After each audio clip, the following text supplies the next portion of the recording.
Et c'est l'heure d'ouvrir une séquence juridique. En 2016, le prix de l'immobilier restera élevé en Israël. La demande de logement continue à être forte. En revanche, les facteurs qui pourraient tirer les prix vers le bas cette année se multiplient. Il y a une offre croissante. Les immeubles fleurissent partout en Israël. Par ailleurs, le gouvernement lance des programmes en faveur des logements bon marché pour les jeunes couples. Galit Zamir, bonjour. Vous êtes avocate. Alors, parlez-nous de cette loi pour aider les jeunes, finalement, à commencer dans la vie, à s'acheter un appartement, pourquoi pas? Alors en fait, ce projet s'appelle Mechir Lemishtaken. J'étais en train de chercher comment on peut l'appeler en français. Et c'est habitation à prix modéré. D'accord, ça n'a rien à voir avec les HLM en France, parce que là, il s'agit d'acheter un appartement. Alors comment ça fonctionne et qui peut en bénéficier? Alors en fait, c'est un projet, comme vous avez dit, du gouvernement. Des milliers d'appartements qui vont être beaucoup plus bas du prix du marché. On parle de 200 000 shekels minimum en moins. Comment ça va se passer? Les gens qui vont pouvoir bénéficier de ce projet vont être des jeunes couples mariés ou des célibataires à l'âge de 35 ans.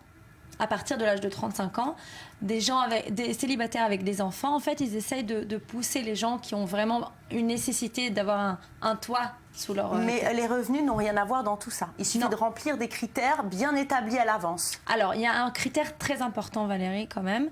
C'est une personne qui n'a pas eu d'appartement dans les 6 dernières années, ou un terrain qu'on peut à construire, qui n'a pas eu en Israël. S'il a des biens à l'étranger, il n'y a pas de lien. Et pour les Israéliens, bien sûr, pas pour les étrangers. Bon, alors, comment faire? Quelle démarche?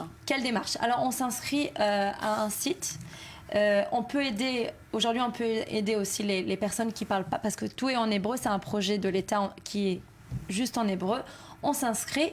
Et on peut bénéficier en fait de ce projet. Oui, comment?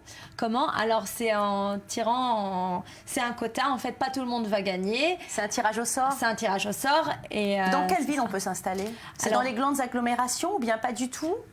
Pas du tout, sauf la ville Jérusalem, que c'est une grande ville.